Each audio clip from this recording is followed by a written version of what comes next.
Canada. Panel's here to weigh in. Mitch Relle, an economic and policy commentator, and Tim Phillips, Director of Government Affairs and Global Strategies at Nestpoint. Gentlemen, welcome. Thanks for coming on today. Mitch, we'll start with you. Just your predictions of what we can expect from the president this afternoon. I think he's given a lot of generalities, so hopefully we'll get some specifics, maybe country by country, maybe type of good by type of good, which is what the market wants to hear. So they have some specifics and they know who will be impacted and how.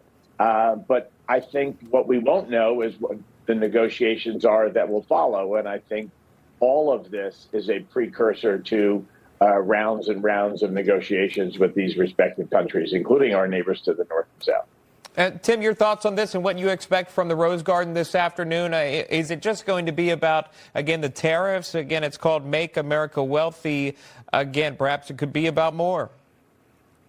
I think it will be giving more details, fleshing out some of the president's approach. But I tell you, it's important to note, amid all the hysteria from the left, this Trump approach is already working. You're seeing countries and leaders of countries from around the world, businesses from around the world rushing to the White House or to Mar-a-Lago to say, we're in. We're investing hundreds of billions more in factories, facilities right here in the United States. So this approach, it's already bearing fruit. And the economic sluggish nature we're seeing right now, that's because of the Biden hangover. And so I think as the president's deregulatory policies, getting rid of a lot of the DEI stuff, as those take effect along with these tariffs, there may be some bumps here and there, but we're going to see the kind of economic growth that the country wants and expects. And coming up next are an extension of the Trump tax cuts from 2017, ending the tax on tips. So you're going to follow up this with the tax cut extensions and more. This is the recipe for the kind of growth our nation wants to see. Yeah, that next step, of course, has got to go through Congress. And the GOP has control, the House and Senate, at least right now. But he's already facing some pushback from Republican lawmakers.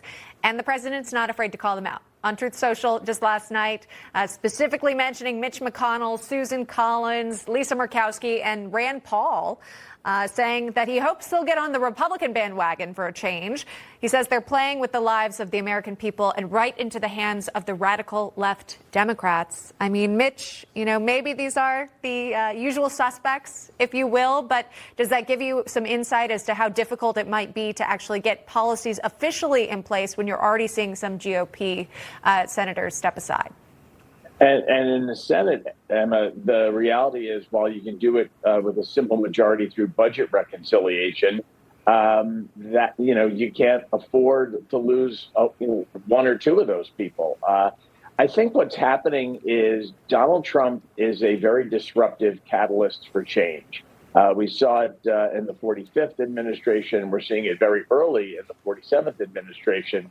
And I think many of the names that were in his Truth Social post are change-adverse individuals, or in the case of Rand Paul, if they like change, they like a very narrow thing that's very important to them. But you need to, if you're representing not only your constituents in your state, but the American people, you have to figure out what's best for the American people. And a prosperous economy benefits all. And I think that the big, beautiful bill, the goal of it is to make America prosperous again. Right, and can't continue to print money when you're $30+ trillion in debt. Obviously, what does that look like, 10, 20, 30 years down the road for this nation? Tim, speaking of the money, it's estimated that the tariffs could bring in $600 billion annually. How much is that realistically? How big of an impact could that have if indeed that does come to fruition? As I mentioned earlier, Sean, we're already seeing hundreds of billions of dollars in commitments and investments. The Emiratis were in just a couple of weeks ago. The Saudis have made their intention clear. Individual businesses, some of them my own clients, have already sat down with the various departments across the Trump administration. And just for a moment, for those Republicans in Congress, it's crucial for them to realize November was not a mandate for the congressional Republicans, as much as we're glad they have a majority. It was a mandate for Donald Trump. And so they need to be disciplined and focused on these really big initiatives and get them done. The clock is ticking, and the American people have an expectation level for them. That is Tim Phillips joining us alongside Mitch Relle. Gentlemen, thanks so much for your insight. We appreciate the time. You bet. Good to see you. Thank you. Oh,